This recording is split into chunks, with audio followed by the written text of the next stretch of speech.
Hello friends. Very often I'm asked, क्या महाभारत कुरुक्षेत्र में हुआ 18 दिन का युद्ध वर्ल्ड वॉर था? Was it a world war? And my resounding answer is yes, it was a world war.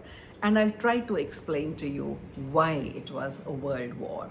So Mahabharat describes Kurukshetra war as a massive continental conflict that brought together almost every known tribe, kingdom, and clan of the ancient world.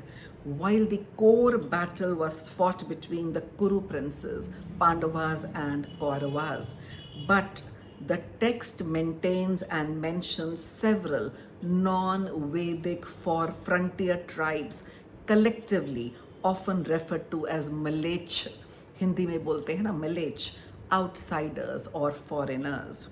So let's map the ancient names to our modern globe and see who all participated in this glorious war fought more than 7,000 years back. So various troops from territories corresponding to the following areas were present in this war. So modern day countries outside India who fought in this war.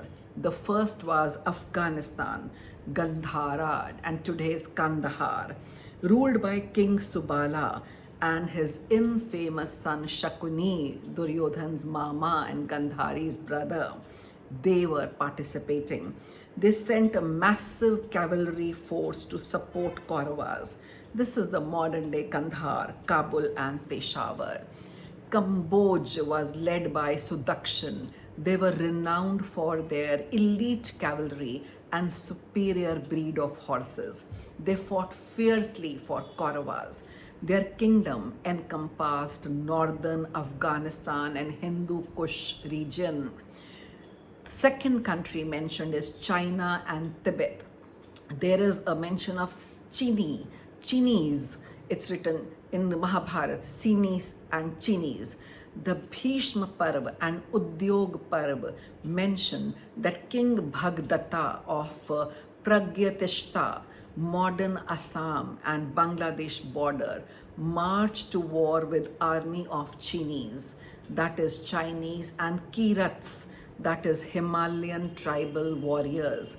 It's mentioned that they looked as if they were made of gold. They were definitely not native Indians. They were from China, Japan, maybe, and of course the bordering areas.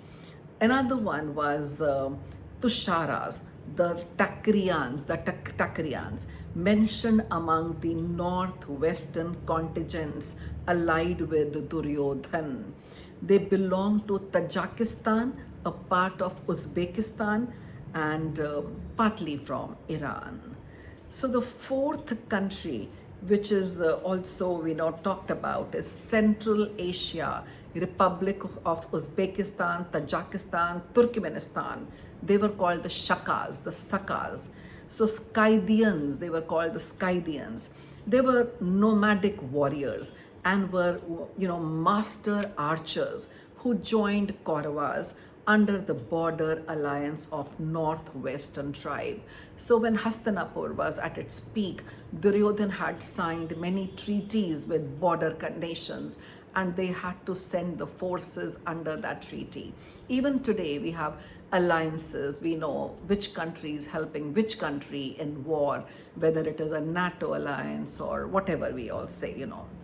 And another one was the Tusharas. We have already talked about them. The fourth country was Iran, the Parsikas, which are later called Persians. So Mahabharat directly lists the Persians among distant western kingdoms who joined Kauravas coalition. Active mention of Parasikas as a very, very strong fighting group. And the Bahalikas, the King Bahik, who was very brave, he belonged to the Bahalikas, located around Balkh, northern Afghanistan. They were deeply tied to Kaurav lineage because of Devapi. Devapi was Shantanu's brother, Bhishma Pitama's brother. and he ruled there. So because Devapi was from there, so the Bahalikas were fighting with Duryodhan. They were in part of Kaurav army. King Bhalika and his Bhurishravas fought heavily for Kauravas, and Bhurishravas' tale and his adventures and his bravery we have heard. The fifth country to be mentioned was Greece, the Greco-Bactrian kingdoms. They were called the Yavanas, and there were several mentions of Yavanas in Mahabharat. This was the term used for Greeks derived from Ionians called Yavanians. They were powerful Western foreigners. The Yavana troops were part of composite militia army which was fighting for Kauravas. They were all aligned with Duryodhan and Kauravas.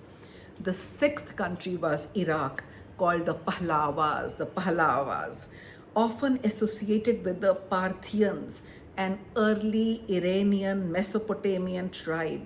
The Pahlavas are mentioned alongside the Shakas and Yavanas as foreign warriors who took part in this gritty, difficult 18-day battle and were very brave. The seventh country is Nepal and Bhutan. The Kirat group has been mentioned, that the Kirats were fighting. These hill tribes and mountain warriors occupied the rugged terrain of central eastern Himalayas, and they were formidable archers and infantrymen. They had different factions, and some of them joined Kauravas and some of them joined Pandavas via alliances from east and Kauravas under Bhagdat. So some of them, when Indraprastha was formed, allied with Yudhishthir and joined his forces, and some of them joined Duryodhan under King Bhagdat, who was very, very brave.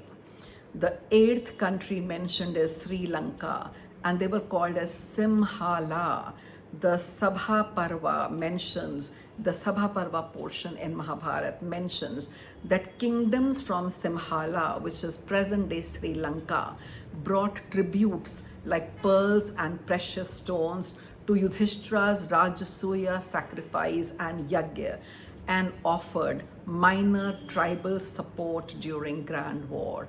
So that means as far as Sri Lanka, they had offered troops. We also know our god Ram had gone there. So our links with Sri Lanka were not new.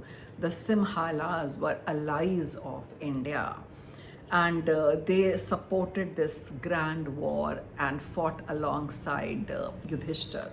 So in a very brief summary, a vast majority of these trans-border foreign kingdoms fought from the Kaurava side because of Duryodhan's active diplomacy combined with strategic marriage of the Kurus like Gandhari in Kandahar, and ensured that massive empires of the North, West and Central Asia trade routes sent their armies into the plains of Kurukshetra. And that is why the world war, Mahabharat, and even the wars fought in 17 and 47 could not be called, or 45, 46 could not be called the world wars at this scale. This was a world war with around 9 countries authentically involved, and a battle till the gritty end was fought to establish a morally just and a happy reign, Dharma Yudh. So I hope you are more clear about its antecedents, and please leave your comments behind.